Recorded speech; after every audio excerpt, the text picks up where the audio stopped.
Previously on Alan Wake, Alice has been kidnapped. Alan, please help me. Alice? You'll do exactly what I say if you ever want to see your wife again. I can't tell anyone except my agent Barry. Damn it, Barry, they'll kill her! You're my best friend, and I'm worried that you're not right in the head. The ransom is a manuscript I supposedly wrote that's coming true before my eyes. It happened just the way it was on that page. So dark. I have found only a few scattered pages. I want the entire manuscript. The deadline is in 2 days. I found Mr. Wake's pages. Good girl. How the hell did she get her hands on the manuscript anyway? I don't know. She's resourceful. I told you were too hard on her. Listen, I found out all sorts of interesting stuff while I was digging around. Yeah. Mr. Wake, it's Sheriff Breaker. We have an FBI agent here, Agent Nightingale. FBI? He's anxious to see you. You'd better come to the station. Okay, I'll be right over, Sheriff. Let's make this quick, huh? Help you folks? Name's Randolph. I'm the manager. We're looking for Rose. Works as a waitress down at the diner. Rose, sure. Nice girl. Who wants to know? I'm Alan Wake.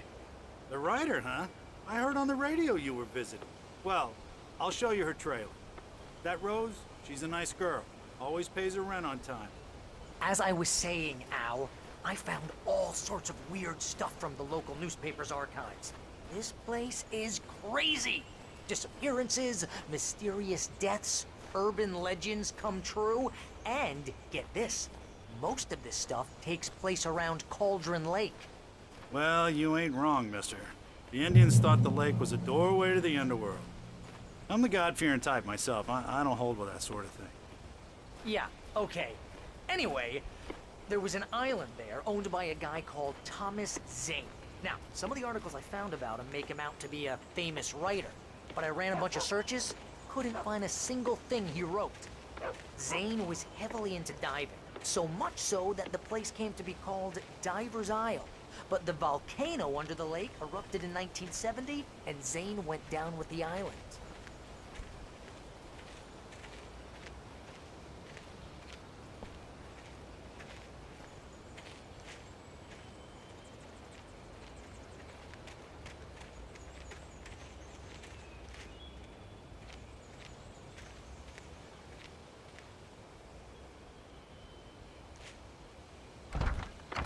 Gets better. A local girl, Barbara Jagger, drowned in Cauldron Lake just a week earlier. They were lovers. Sure, Jagger's a local spook store. The Scratching Hag. Comes for you in the dark. Childish stuff like that. Anyway, Al, I'm just getting to the best part. All of the articles about this stuff were written by Cynthia Weaver. I asked around, and she's that crazy bag lady you met. What, the lamp lady? She can be a little loopy, but she's not homeless or anything. Yeah, anyway, she knew both Jagger and Zane before they both died, and she had some kind of a breakdown.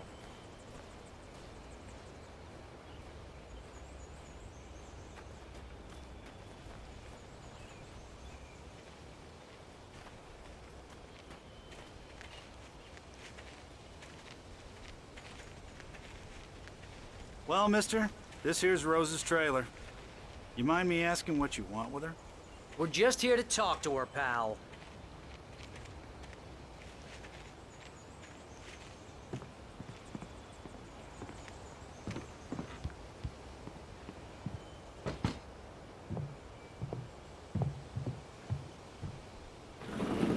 Welcome to...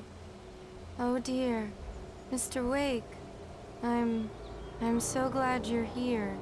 Rose, you have my manuscript? Oh. Oh, yes. Yes. Please, come in. Hey, this is really good. Rose, Yes, my manuscript. I really need it. I understand. I know what you need. A muse to inspire you. Oh, for Barry.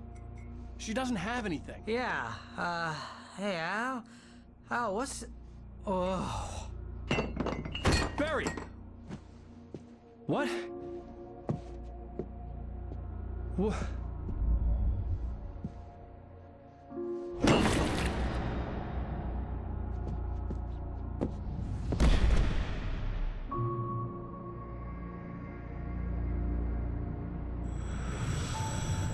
It's coming for you, hiding in my barber's skin.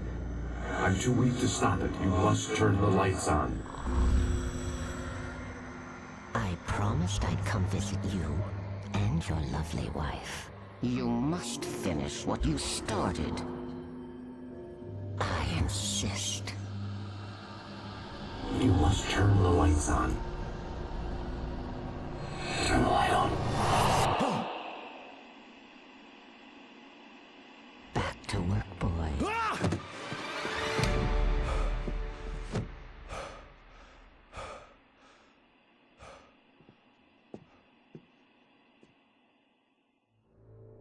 I felt nauseous, hungover. Only anger kept me going. I can't tell reality from dream anymore, but it seems I have an imaginary editor to help me. She's an old woman in a funeral dress. I call her Barbara Jagger. She's very strict. I'm writing faster and faster. My manuscript is being heavily revised. The edits are getting very aggressive, and each day there's less of me and more of her. I hate it, but I know she's right. She promises me I can save Alice this way. She knows more of this than I do. About the complex incantation I'm attempting. About this place. She's worked with another writer under similar circumstances, Thomas Zane. The genre of the story seems to be shifting. It's turning into a horror story. I'm getting close. I can feel it.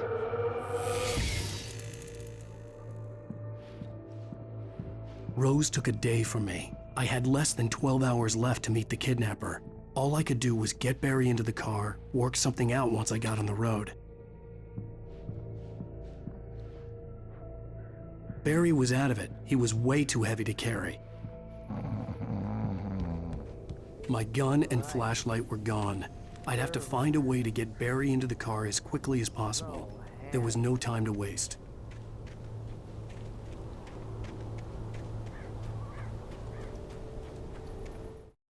Mr. Randolph liked Rose. That little smile she had. How she was still sweet when life had tried so hard to make her bitter. It wasn't any of his business what she did in her trailer. But those strangers, the writer and his smart-ass sidekick, looked like trouble. And they'd been in there for hours, way past her normal bedtime.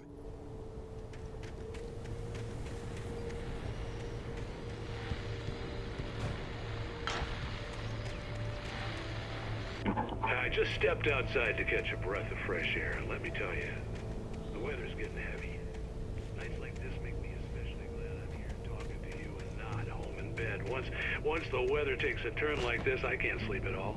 It's all tangled bed sheets and dark thoughts, punctuated by the occasional plunge into nightmare. Is it just me? Well, perhaps it is. But I hope I can make the night a little bit easier to get through. Caller, you're on KBF FM. Hey, Pat, it's Walt Snyder. What's on your mind, Walt? Well, I am the way you are, but, well, I can't sleep either, you know?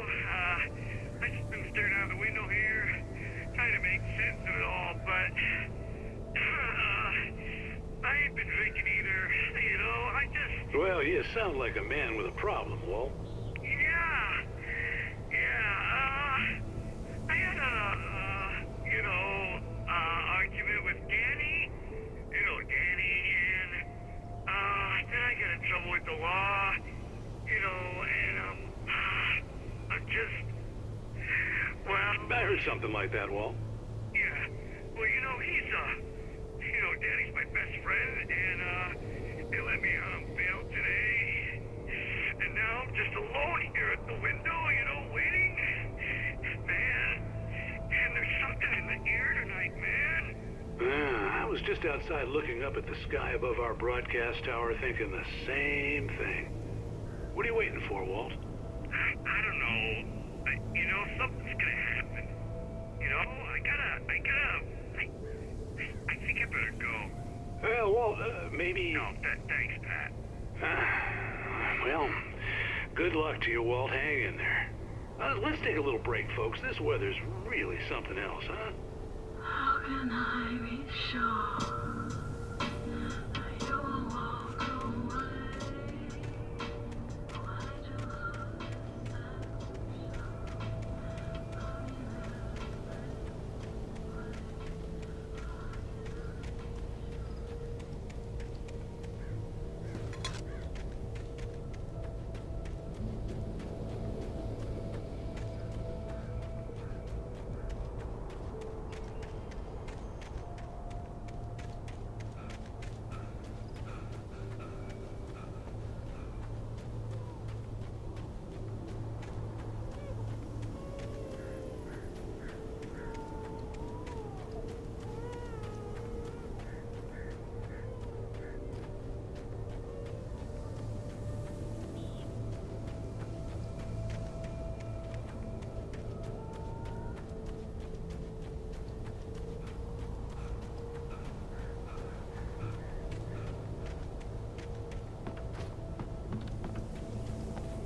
you're gonna get it now.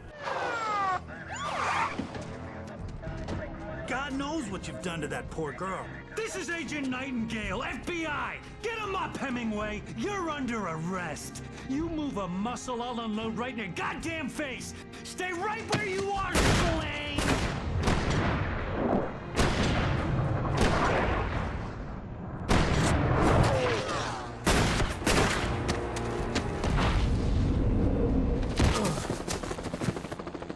What are you? I'm standing right here, you goddamn maniac!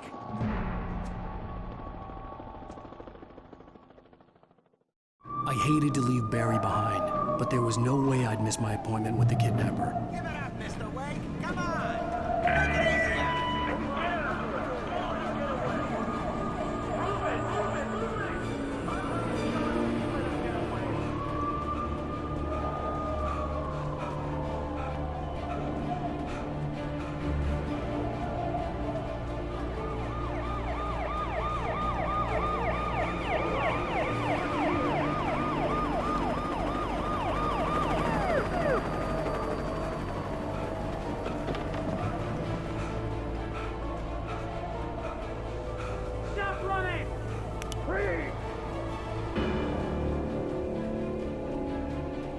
Okay, men, keep your eyes peeled. He's gonna try to make it through here. Oh, damn.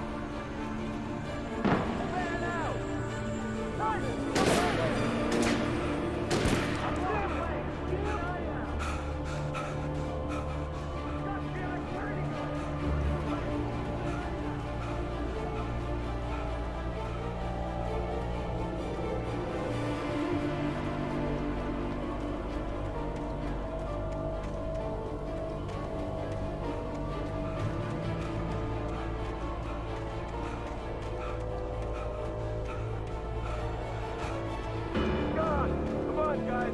We need to head him off. For decades, the darkness that wore Barbara Jagger's skin slept fitfully in the dark place that was its home and prison. It was hungry and in pain. It dreamed of its nights of glory when the poet's writing had called it from the depths and given it a brief, terrible taste of power and freedom. The rock stars had stirred it from the deep sleep the poet had sunk it back to in the end. When it sensed the rider on the ferry, it opened its eyes.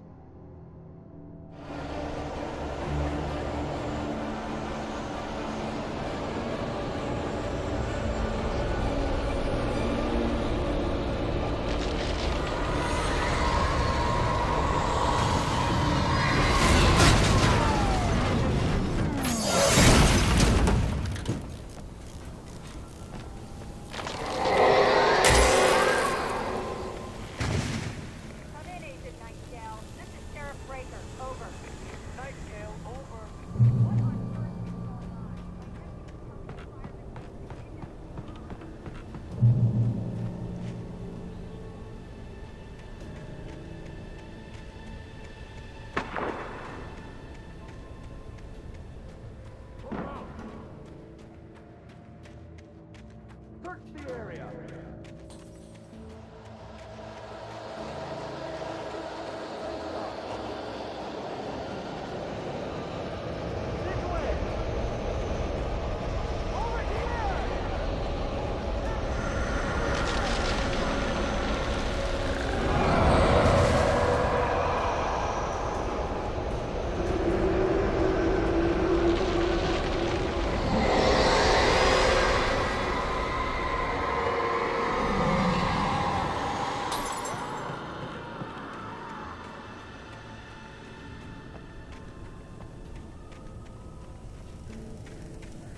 This horror was everywhere I went, circling me.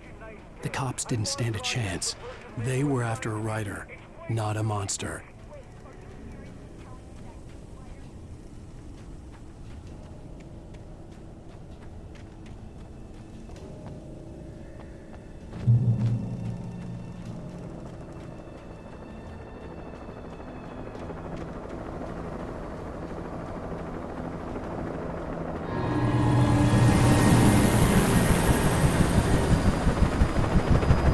You on the ground. Hold it right there. There's nowhere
Thornton here.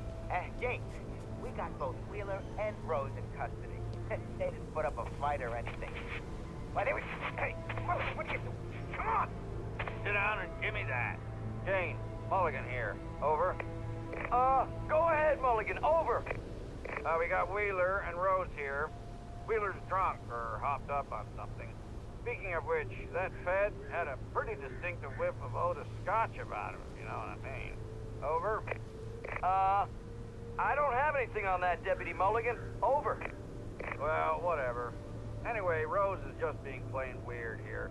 You better get Doc in to take a look at both. Over. Gotcha. You better get them here quickly. The, Fed's gonna want to interview Wheeler. Over. Oh, yeah, I'll bet he does.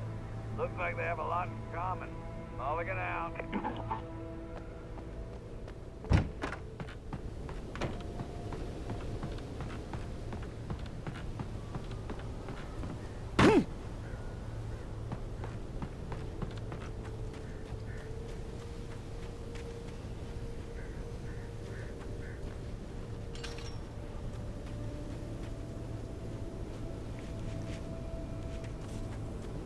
I imagined that the broadcast tower in the distance was part of the local radio station. Maine seemed like a decent guy. Perhaps he could give me directions to the coal mine.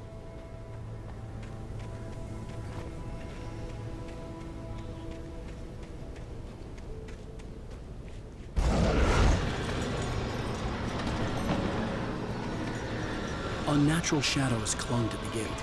The darkness that was after me was trying to stop me. I wouldn't get through without a light.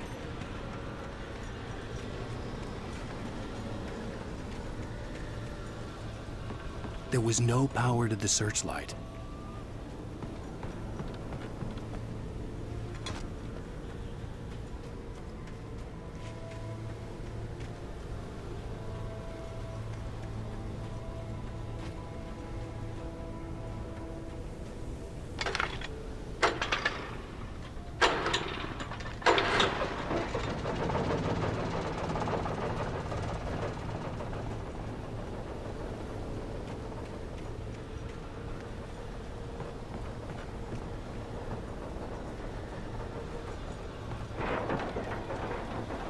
The old generator conked out. I'd have to see if I could fix it and try again.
It took me a moment to recognize the flashbang grenades.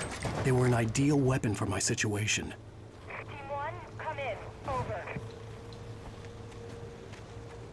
Team 1, this is Sheriff Breaker. Report. Over.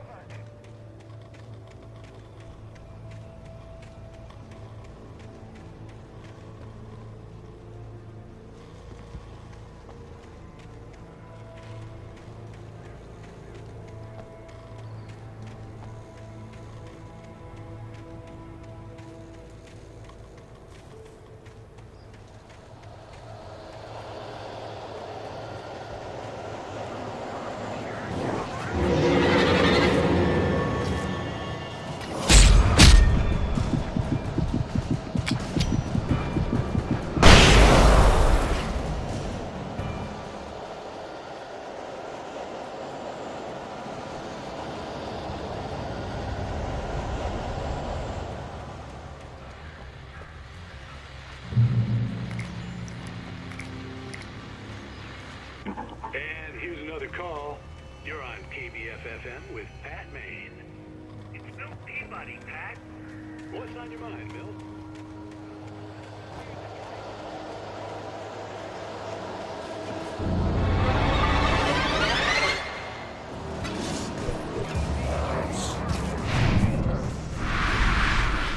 There's a bunch of police cars there, lots of sirens, a helicopter buzzing around, and I think I heard some gunshots. Gunshots? Yes, sir, like from a pistol. So can you find out what's going on? Because it's just next door and they're popping off guns there. They're still shooting? No, it was maybe 10, 15 minutes ago. It sounds serious, Pat. I'm telling you, it don't sound like no party. Well, I'm certainly going to give the station a call, Milt. Okay. You'll hear it here as soon as I hear from them. Okay, thanks.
Touched by the dark presence, Rose was lost in a dreamland where everything was drawn in black and gray crayons. The old lady had promised her that all her wishes would come true. She would be Alan Wake's muse. She was smiling so hard it hurt her face. She crushed a bottle full of sleeping pills into the coffee. Deep down inside, she was screaming in terror.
I hoped Maine could lend me a car to get to the coal mine.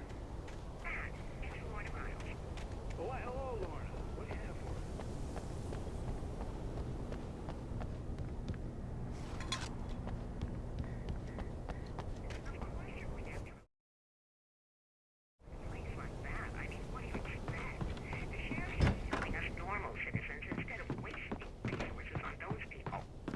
Well, You'll have to try to sort themselves out. I'm sorry, but my granddaddy settled in Bright Falls in 1911. well, thank you very much for that compassionate viewpoint, Lorna. Oh, here's a little surprise. The famous writer Alan Wake just walked in. Folks, I'm going to see if I can talk him into an interview. Come on in, Mr. Wake. Oh, I'm so glad you could find the time to do this, Mr. Wake. Nowhere to run now, Dan Brown. You back away from me. Don't hurt. Whoa. Everyone calm down. Put the gun down. We're all friends here, right? Cool your jets, Nightingale. We got him. Judas Priest! What the hell's the matter with you? There's a civilian in there.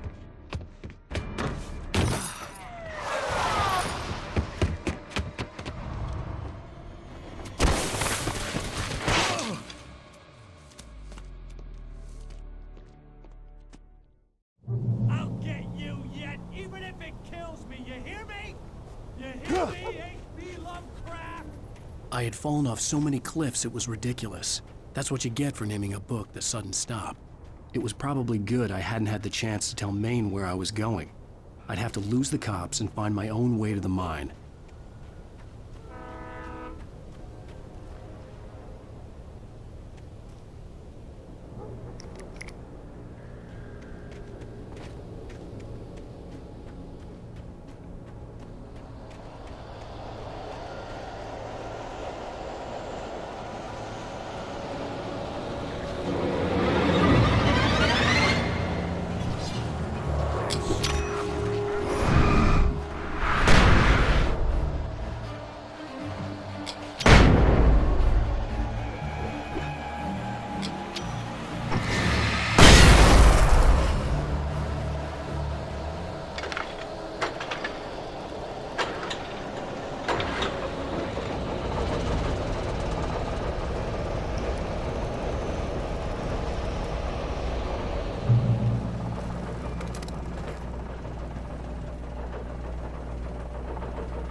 Nightingale stared through the broken studio window into the dark woods.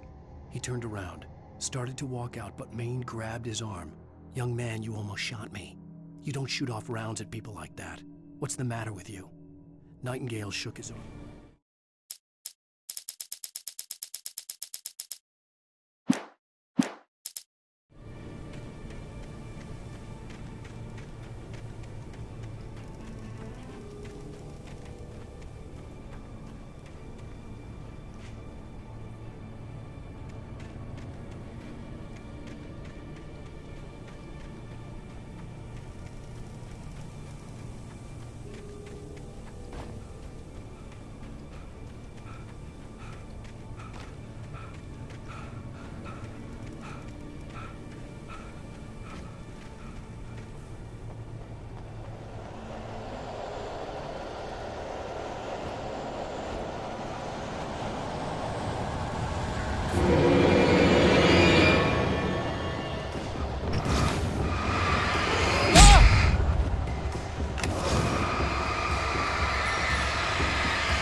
sensible reason for the power company work lights to be here.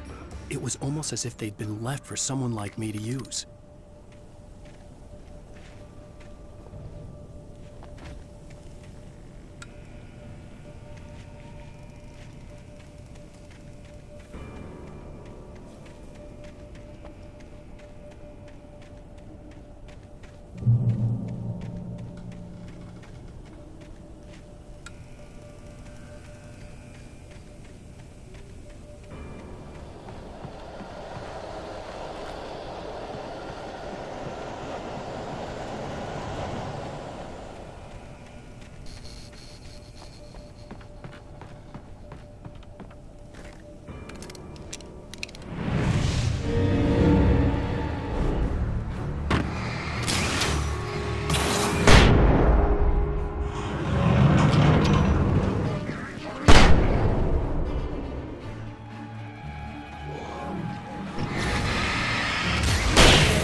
Sarah trusted her gut, and her gut said Agent Nightingale was an asshole. He felt wrong, and it wasn't just the smell of stale booze. It was in the way he flashed his badge, pulled rank, the look in his eyes when he wanted answers. Where was Alan Wake? What was this about an accident? Where was his wife? And most importantly, why did she let Wake go? He wouldn't answer her questions. Federal business was all he'd say.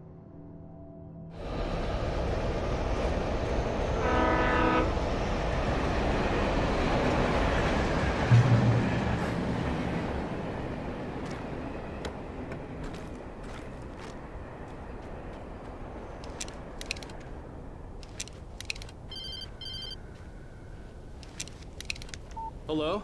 The most stubborn man I've ever met. Alice? Alice? Alan.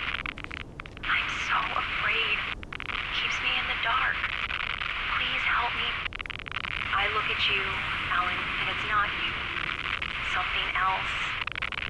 Looking out from behind your eyes. Alice, I'm here. I'm so alone here. It's all gonna go to hell. You need to be careful. Cooperate. The connection had been terrible, but that wasn't the only thing that hadn't been right with the call. She sounded wrong somehow, but she had called me.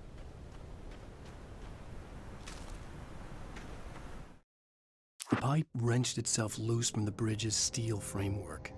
Wrapped in darkness, it floated in midair, twitching. For a moment, I didn't understand what I was looking at. The heavy object lurched at me with impossible force. I threw myself out of the way, but just barely. When I turned my...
could see a railway bridge up ahead and a warehouse of some sort on the opposite shore. I hoped I could find a car from there.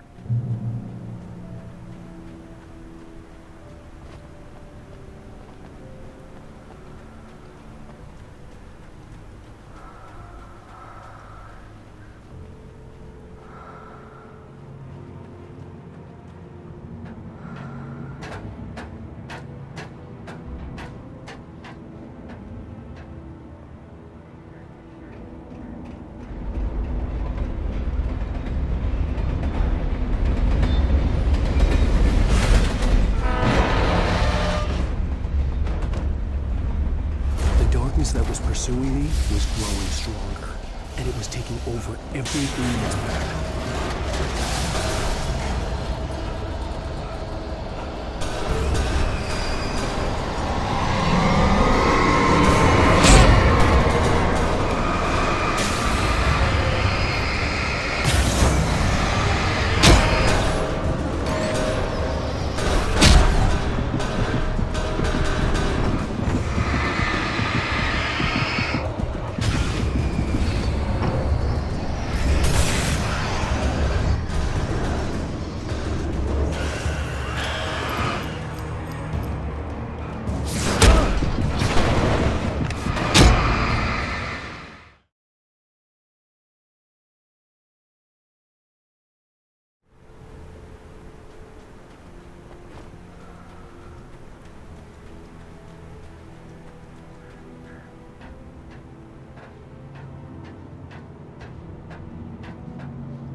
That was pursuing me was growing stronger, and it was taking over everything in its path.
That was pursuing me was growing stronger, and it was taking over everything in its path.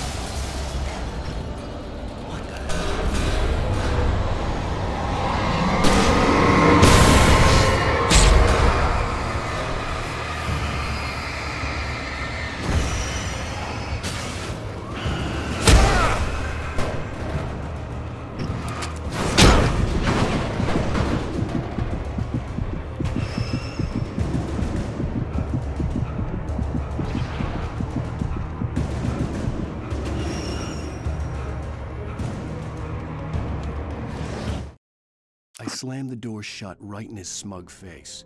He pleaded for me to open the door. True to form, the asshole actually thought I would obey. I had no sympathy left, no guilt either, not for him. I took a moment to savor the scream. As a teenager, just starting to get interested in writing, Stephen King had been a source of inspiration to me. I thought about all the inanimate objects that had come to life in his books. No one is safe in a good horror story. Certainly not the protagonist. That's what makes them fun. This was anything but. The darkness could possess anything, and it was getting closer.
take the facts of our existence for granted, unaware that they are merely a thin veneer of desperate self-delusion, covering a vast cosmos of madness and horror.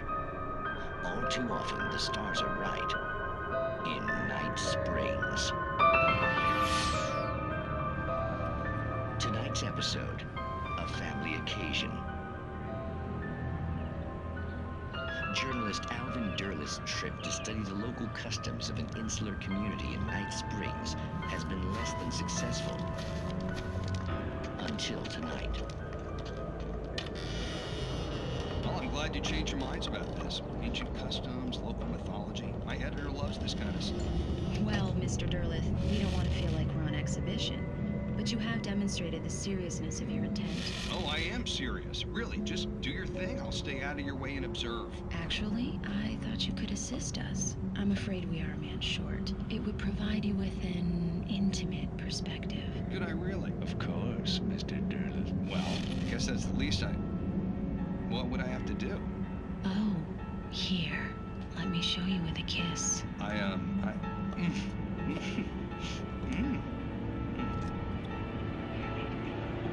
What did you...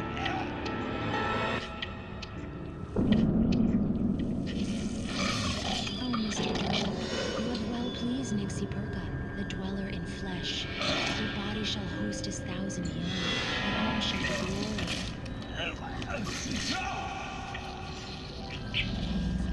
Shh, darling, be calm. Shh. Alvin Derlith learned a harsh lesson. If you go looking for mythology, it may come looking for you. And such quests always bear fruit. Night Springs.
The darkness surged towards me, sucking everything loose from the ground into its depths, tugging at my clothes. I saw the flare the kidnapper had dropped and threw myself towards it just as I felt my feet leave the ground. The darkness embraced me with the force of a tornado. Somehow I managed to light the flare. The darkness roared and cast me away. I fell toward the dark waters of the lake far below.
I had never been this glad to see the sunrise.